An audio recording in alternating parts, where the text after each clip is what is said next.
നമസ്കാരം. സൈനസൈറ്റിസ് എന്നുള്ള വാക്ക് നമുക്കെല്ലാവർക്കും സുപരിചിതമാണ്. എന്താണ് സൈനസ്, എന്താണ് സൈനസൈറ്റിസ് എന്നതിനെ പറ്റി നമുക്ക് കൂടുതൽ അറിയാം. എന്താണ് സൈനസ്? നമ്മുടെ മുഖത്തിനകത്തുള്ള വായു അറകളാണ് സൈനസ്.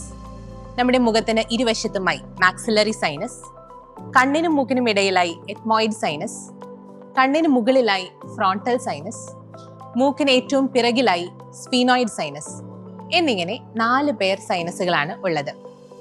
സൈനസുകൾ ചെറിയ ദ്വാരങ്ങളിലൂടെ മൂക്കിലേക്ക് തുറക്കുന്നു. സാധാരണയായി സൈനസുകളുടെ അകത്ത് സ്രവം അഥവാ മ്യൂക്കസ് ഉണ്ടാകുകയും അത് ഈ ദ്വാരങ്ങളിലൂടെ മൂക്കിലേക്ക് പ്രവഹിക്കുകയും ചെയ്യുന്നു. നാം അറിയാതെ തന്നെ ഈ സ്രവം മൂക്കിന് പിറകിലേക്കും പിന്നീട് ആമാശയത്തിലേക്കും പോകുന്നു. ചില പ്രത്യേക സാഹചര്യങ്ങളിൽ, ഉദാഹരണത്തിന് അലർജി, വൈറൽ ഇൻഫെക്ഷനുകൾ, പനി, മൂക്കിനുള്ളിലെ ദശ, മൂക്കിന്റെ പാലത്തിന്റെ വളവ് തുടങ്ങി നിരവധി കാരണങ്ങളാൽ ഈ സ്രവത്തിന്റെ ഒഴുക്ക് അഥവാ സൈനസിന്റെ ഡ്രെയിനേജ് ബ്ലോക്ക് ആവുകയും സ്രവം സൈനസുകളുടെ അകത്ത് കെട്ടിക്കിടന്ന് സൈനസിൽ കഫക്കെട്ടുണ്ടാവുകയും ചെയ്യുന്നു. ഇതിനെയാണ് നാം സൈനസൈറ്റിസ് എന്ന് പറയുന്നത്. ഇനി നമുക്ക് സൈനസൈറ്റിസിന്റെ രോഗലക്ഷണങ്ങൾ എന്തൊക്കെയാണെന്ന് നോക്കാം. സൈനസൈറ്റിസ് കുട്ടികളെയും മുതിർന്നവരെയും ബാധിക്കാം. ഈ രോഗാവസ്ഥ എത്ര നാൾ നീണ്ടു നിൽക്കുന്നു എന്നനുസരിച്ച് നമുക്കിതിനെ 2ആയി തിരിക്കാം. 1 അക്യൂട്ട് സൈനസൈറ്റിസ്, 2 ക്രോണിക് സൈനസൈറ്റിസ്. രോഗാവസ്ഥ 1 മാസത്തെ കാലയളവിനുള്ളിൽ നിൽക്കുകയാണെങ്കിൽ അതിനെയാണ് അക്യൂട്ട് സൈനസൈറ്റിസ് എന്ന് പറയുന്നത്.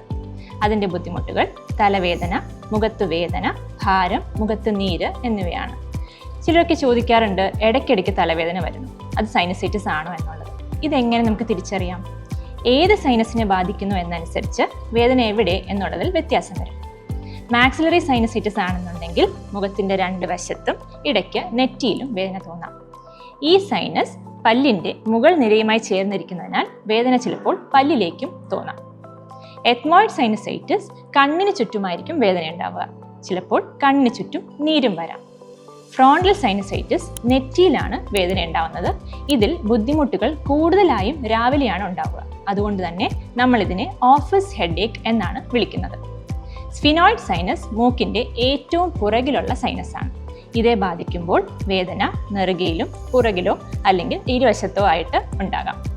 ഇതോടൊപ്പം മൂക്കടപ്പ്, മൂക്കിൽ നിന്നും കഫം വരിക, ഈ വരുന്ന കഫത്തിൽ ദുർഗന്ധം, ചിലപ്പോൾ രക്തം കലർന്നുള്ള കഫം വരിക, ചിലപ്പോൾ രക്തം തന്നെയായി മൂക്കിൽ നിന്ന് വരാം. കുറച്ചു പേർക്ക് മൂക്കിൽ നിന്നുള്ള കഫം ഇടയ്ക്കിടയ്ക്ക് തൊണ്ടയിലേക്ക് ഇറങ്ങി വരാം. അങ്ങനെയുള്ളപ്പോൾ തൊണ്ടയിൽ ഇറിറ്റേഷൻ, രാത്രിയിൽ കൂടുതലായിട്ടുള്ള ചുമയും അനുഭവപ്പെടാം. മിക്കപ്പോഴും സൈനസൈറ്റിസ് ഒരു ബാക്ടീരിയൽ അല്ലെങ്കിൽ ഒരു വൈറൽ ഇൻഫെക്ഷനായിട്ടാണ് തുടങ്ങുന്നത്. അങ്ങനെയുള്ളപ്പോൾ ഈ പറഞ്ഞ ബുദ്ധിമുട്ടുകളോടൊപ്പം തന്നെ പനി, ക്ഷീണം, അതുപോലെ ശരീരവേദനയോ ഉണ്ടാകും. ഇനി എന്താണ് ക്രോണിക് സൈനസൈറ്റിസ്? രോഗാവസ്ഥ 3 മാസത്തേക്കാൾ കൂടുതൽ നിൽക്കുകയാണെങ്കിൽ അതിനെയാണ് ക്രോണിക് സൈനസൈറ്റിസ് എന്ന് പറയുന്നത്. അപ്പോൾ നീണ്ടു നിൽക്കുന്ന മൂക്കടപ്പ്, മുഖത്ത് ഭാരം, മൂക്കിൽ നിന്ന് തൊണ്ടയിലേക്കും കഫം വരിക, മൂക്കിലും വായിലും ദുർഗന്ധം എന്നിവ ഉണ്ടാകാം. ചിലർക്ക് ഈ സൈനസൈറ്റിസിനോടൊപ്പം തന്നെ മൂക്കിൽ ദശ വരാം. അത് കൂടുതലായും നല്ല രീതിയിൽ തുമ്മൽ അലർജി ഉള്ളവർക്കാണ് കാണുന്നത്.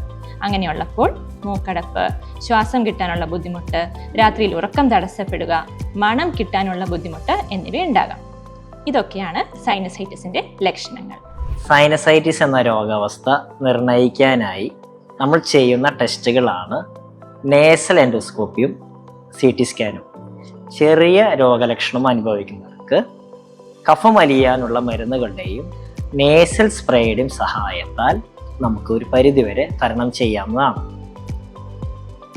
ഇടയ്ക്കിടയ്ക്കുള്ള സൈനസൈറ്റിസ് അല്ലെങ്കിൽ വിട്ടുമാറാത്ത സൈനസൈറ്റിസ്, പ്രത്യേകിച്ചും കഠിനമായ രോഗലക്ഷണങ്ങളും CT സ്കാനിൽ കാര്യമായി അസുഖം ബാധിച്ചതായി കാണുന്നവർക്കുമാണ് എൻഡോസ്കോപ്പിക് സൈനസ് സർജറി.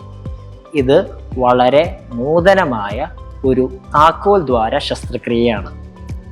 പുറമെ മുറിവുകളോ പാടുകളോ ഇല്ലാതെ മൂക്കിൻ്റെ ഉള്ളിലൂടെ ഒരു എൻഡോസ്കോപ്പിന്റെ സഹായത്താൽ അസുഖം ബാധിച്ചിട്ടുള്ള സൈനസ് അറകൾ തുറക്കുകയും അതിലെ കഫം നീക്കം ചെയ്യുകയുമാണ് ഈ സർജറിയുടെ ലക്ഷ്യം.